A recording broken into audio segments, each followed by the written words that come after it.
At least 30 Palestinians have been killed and hundreds injured as Israel pounded the Gaza Strip with hundreds of airstrikes overnight. Dozens of residential buildings, factories, mosques and shops were hit, and the Israeli military confirmed it had hit several Hamas targets during the night. The Palestinian Health Ministry says the death toll from airstrikes now stands at more than 1,000.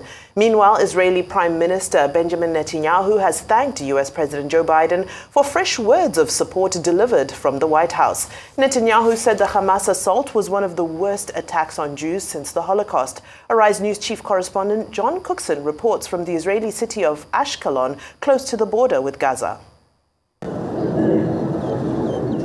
The Israeli army has released footage of it destroying what's left of Hamas's navy. An element of Saturday's surprise assault by Hamas included the Palestinian militants attacking Israeli-held territory by sea. Now that threat has been neutralized. Overnight, Israeli bombing has killed at least 30 Palestinians. There's discussions between the US and Israeli officials about organizing safe passage out of Gaza for civilians. Already 200,000 Palestinians in the enclave have lost their homes and are sheltering in schools and UN facilities. Where they'll eventually escape to right now is anyone's guess. Saturday's Hamas assault and kidnapping of Israelis stunned the world, and the Israelis have released rare footage of Prime Minister Netanyahu speaking to President Biden about it. Joe, I want to give you a clear picture of the difficult situation we face. We were struck Saturday by an attack whose savagery I can say we have not seen since the Holocaust. I mean, we had hundreds massacred, families wiped out in their beds and their homes, women brutally raped and murdered, over 100 kidnapped, including children. The first of America's extra military aid has arrived in Israel, the US president affirming rock-solid support. I just got off the phone with a third call with Prime Minister Netanyahu, and I told him the United States experience what Israel is experiencing, our response will be swift, decisive, and overwhelming. We also discussed how democracies like Israel and the United States are stronger and more secure when we act according to the rule of law. Terrorists purposely target civilians, kill them. We uphold the laws of war, the law of war. It matters, there's a difference. The Israeli Defense Force has rebuilt the barrier around Gaza. It's also sent infantry, armored soldiers, artillery corps, plus 300,000 reservists close to the Gaza border.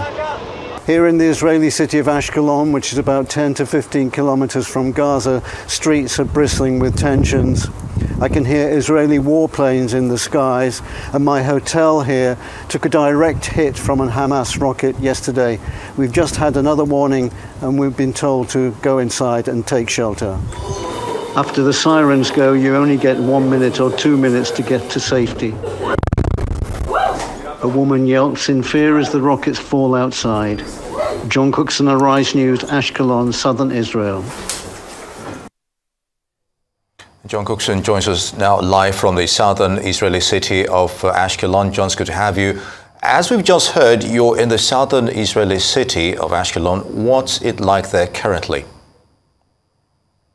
Well, throughout the morning, there have been sirens wailing, and if they go again, I'm afraid I'm going to have to leave you and head that away down to the shelter. As I said in my report, there's a lot of tensions here, and of course there are. Hamas rockets rain on this city and have for several weeks now, and the people, such as the ones that are still here, seem unusually being able to get used to it, down shelters and bunkers as the rockets fall. Now, the Israeli Iron Dome defense system is fantastic. It works, sort of 90% of the time, but that 10% still Hamas rockets get through, and they obviously have a massive arsenal in Gaza and fire hundreds of these rockets almost every day into Ashkelon, causing injury and devastation to the area.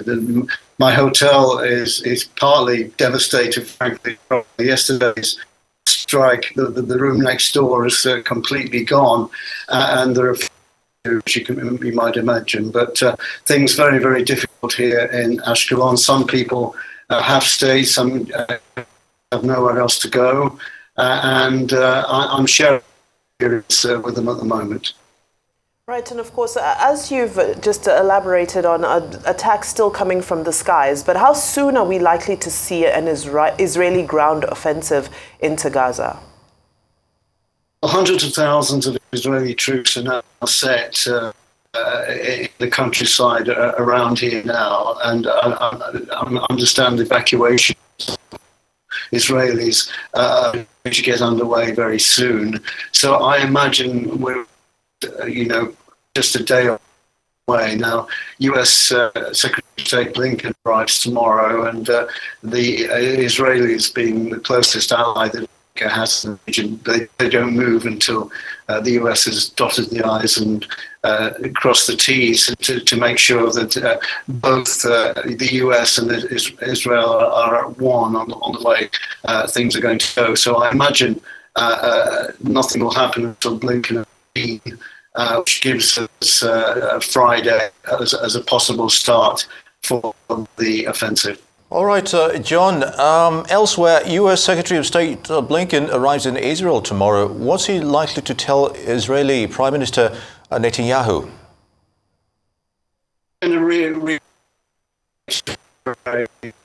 What President Biden said yesterday, that America has given its full support to Israeli action and to the ground offensive that we know is coming, and that's important here. I was speaking to Israelis this morning, and they watched the Biden declaration from the White House last night, and they found it greatly warming, and they appreciated what Biden said. And so Blinken is going to repeat that. He'll also talk about the Israelis taking caution, because we know there are a number of hostages being held in Gaza at the moment, and that's a major problem for any invading force to save their lives. All right. Well, we were listening to the voice of John Cookson, Rice Chief Correspondent, who's coming to us live from Israel. He's in a southern city called Ashkelon, and understandably, currently, the connection is difficult.